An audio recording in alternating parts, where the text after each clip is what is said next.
Hey y'all, and welcome to Cece's Texas Garden. Guys, that tornado has passed. Thank you for all the prayers, the calls that I received. Your girl survived. It did not come all the way up the street. It decided to lift up and then travel on. But oh my goodness, that was such, because we have social media now and you can actually see weather in real time, and me watching the storm chasers that chase the tornadoes coming down this street right here.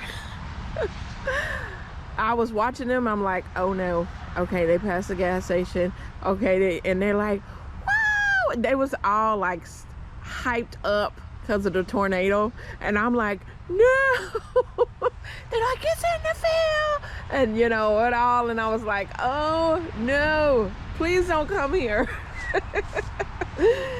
But they stopped a ways down the road, and because it had lifted up. I was like, oh my goodness. So thank you again for all the prayers. We're gonna check and see if any damage. I'm gonna check on my seedlings. I do have some babies already ready to pot up, y'all. Already the pot up from me putting in my 2025 seed. I've already got some that are ready to be up potted, so we're gonna do that as well. And we're gonna just take a look at the garden. We see the bees, the honeybees are out, the bumblebees are out. Our weather has been completely weird this year, and the insects don't know to go hibernate, stay out, what. Neither do we. We don't know if we want to wear shorts, wear some, pants. I don't know. Come on, Dom. Come on in, babe. Let me get him in here, y'all, so I won't have to keep watching him. Okay, so we're inside the garden. It looks like a lot going on. Yep. Here is my loquat. These are some new leaves on my loquat. They were first yellow, when they first new leaves. Now they didn't turn green like the rest of them. So it's good that it is adapting to my area. I got this from Gary, and she's doing really good. My wildflowers, I am going to have to clean these zinnias out of there. I still have some smaller flowers at the bottom that the bees can still have.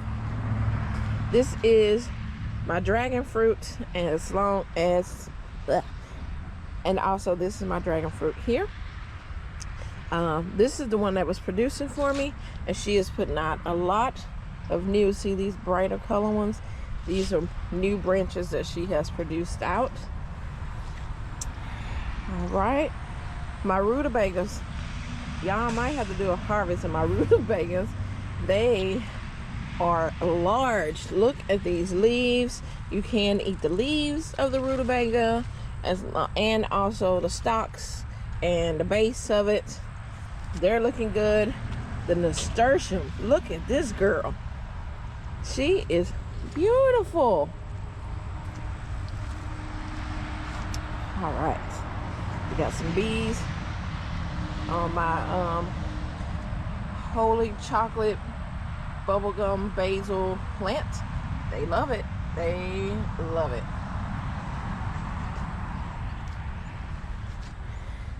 All right, so these are my Swiss chard. Look how beautiful these big huge leaves. I'm gonna harvest this today. I will be harvesting this Swiss chard, and I need to harvest. I'm gonna do a big harvest. I'm getting ready to go on a road trip, and so I do need to make a big harvest and hand out to some people before the new year, so they can put these greens in the pot. I have plenty in the freezer, and As you can see, they are big and bountiful. The kale is looking real nice. It doesn't have as much snail damage. Also the Georgia collards. Look at these. Well, that one has a big hole in it. But look at this leaf. It doesn't. But yeah, these Georgia collards and these kales are looking really nice. And every time I keep saying, I'm gonna take this whole thing out. I'm gonna take them all out. And then I look at them and I'm like, y'all doing the best y'all can, and I'm giving them away. You know, it's plenty of people I'm feeding with keeping them, but I need some space to put my onions. But hopefully this weekend I'll get another raised bed and I can just fill another raised bed up and use that with the onions and keep harvesting and handing these out. Okay. Also, these big old things, these pak choys, these bok choys, this one it needs to come up. It's ready to be harvested. These tok soys need to be harvested. This is my one of my collard trees. All right. These are my mustard. And I harvest them down really far as I could. So they're slowly growing back.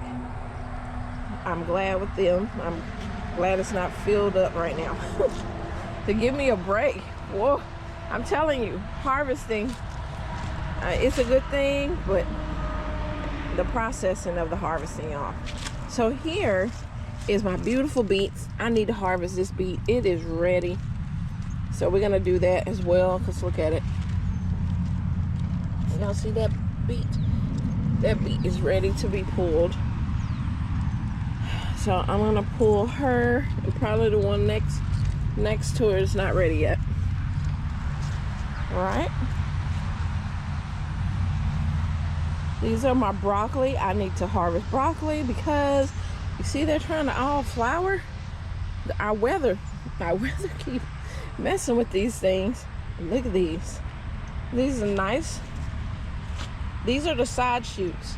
Remember I took that main one off at the top? These are side shoots that's coming off. Look at these over here.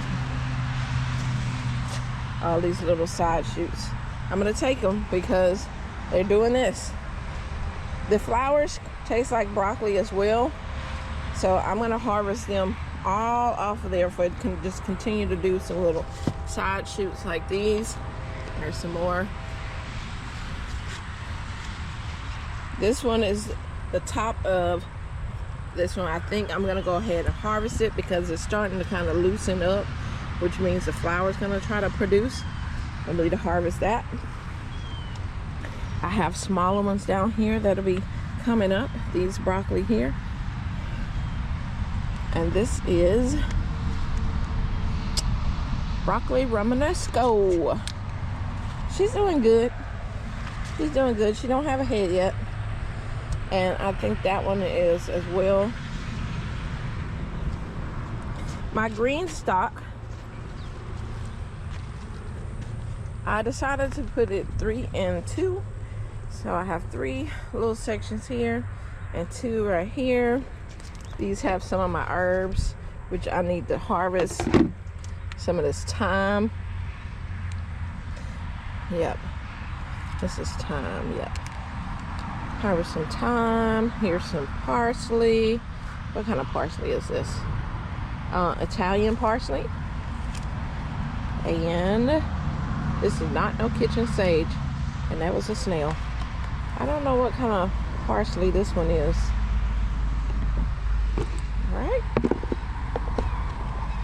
And of course my Chinese broccoli is going to seed, so I'll have all of these seeds in these little pods right here. They'll dry up and I'll have plenty of Japanese broccoli, and then maybe next year I'll get to taste it. I can taste the branches and everything, but I wanted to taste the broccoli. These are collards, Georgia collards.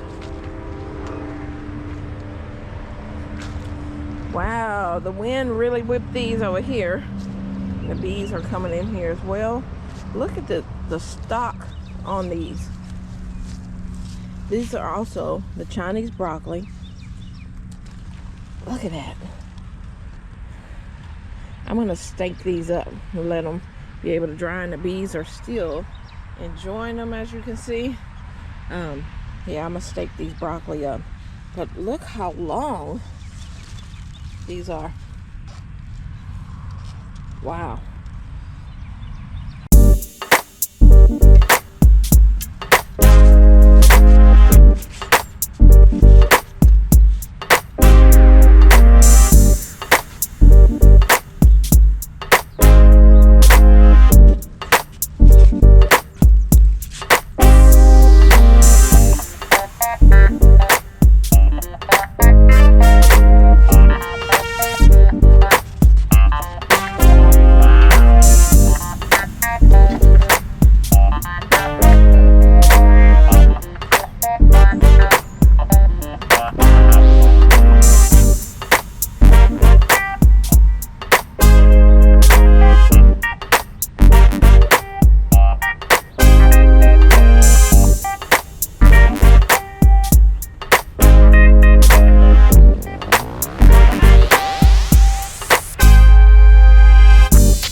Guys, I have them.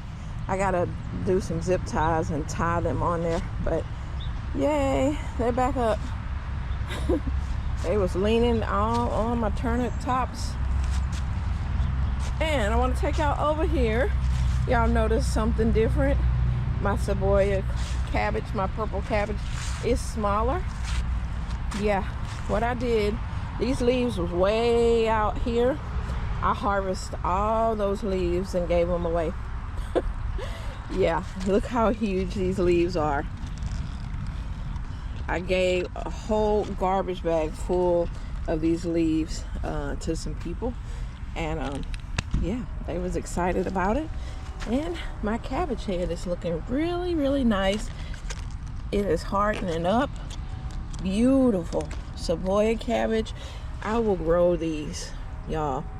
I really like the way these cabbages are, these crinkly cabbage, and the leaves on here. It's really good. Here's a smaller version of it. Alright, we have our Donna Short Kale. I harvested a lot of this and gave it away. I harvested a lot of these Big Daddy Greasy Green leaves, collard green leaves. I gave a lot of those away as well. We have this, which one is this? I think this is one of the, I can't remember what kind of cabbage this one is. I wanted to say it's one of the cordon bleu, but it's not swirly, so it's not. It's another kind. This is Dutch cabbage here. Along with this one, look how big this Dutch cabbage is, y'all. She is beautiful. She is closing up. Wow. That one, of course, you remember we had the harvest at market, Copenhagen market. Thank you for the person that said in the comments they are smaller heads, so I didn't feel bad that I had to pull that one. This one here is, this is a red acre cabbage. This cannot be a red acre cabbage. Aren't red acre cabbage supposed to be red? Right? I don't know. It's a cabbage, y'all. It's taking a while to close the head up on this one. Here's another Savoy cabbage. This is a Wakefield Jersey cabbage. Get around to here. This is the Wakefield Jersey cabbage.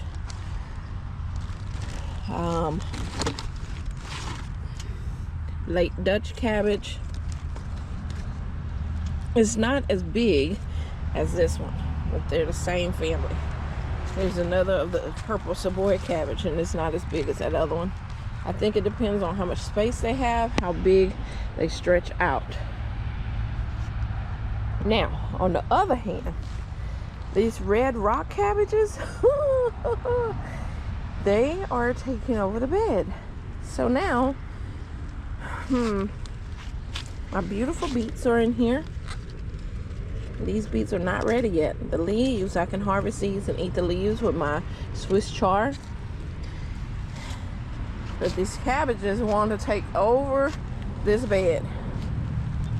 They are stretching out and they do not care that I have things under there. It's trying to smother out the beets. Look at that. That's a big old nice beet leaves there. If you want to have some good beets, I learned this from the New Orleans gardener, Miss Linda. I gotta give her props on this. She taught me how to get my beets to be a nice, beautiful like this.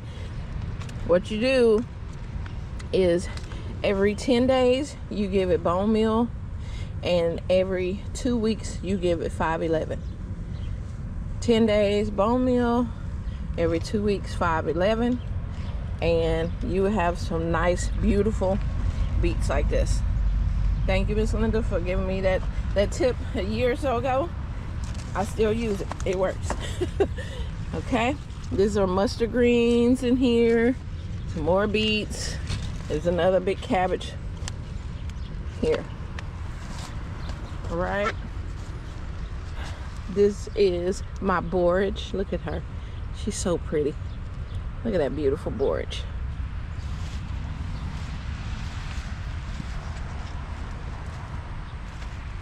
My comfrey is doing really good. Now, I grew this comfrey from seed, and I was really worried about me not getting any, but it's doing good. It's 2 seeds in there, 2 plants from seeds I grew. This says dragon fruit. This is not a dragon fruit, y'all. This looks like a cabbage, but it's supposed to be a dragon fruit growing in here. This is another cabbage here. This is a Dutch ball-headed cabbage. She acts like she's stunted. She may not be, but she's small, y'all. She's small.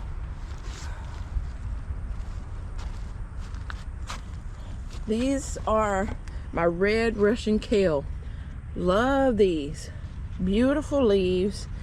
You can saute these leaves, and they're really good. So I'm probably gonna take some of them as well.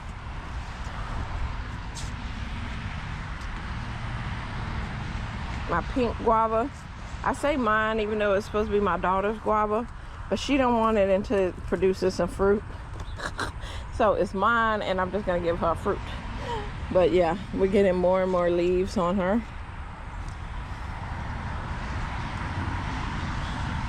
All right, in this bed, we have the marble peas, we have leeks, and we have garlic. Yeah, the leeks are not getting as big as I would think they would be. I have been giving it bone meal. I don't know, but there's my peas are up. Turn this way. All my mints are looking really good. I do need to harvest some lemon balm. I want to make some lemon balm tea. I need to harvest some lemon balm. And also, I want to taste this honey chocolate bubblegum basil. I haven't tasted it. It smells wonderful. I just haven't. And the other day, Teagsy asked me, "Girl, have you tasted it yet?" And I was like, "No." She's like, "How you gonna have this plant and don't taste it?" I was like, "Well, I'm gonna make a tea after a while. I'm gonna make a tea." So I see some little hairs on it, but I'm gonna taste just to see what this leaf tastes like. Blow it off in case it got any BP on it.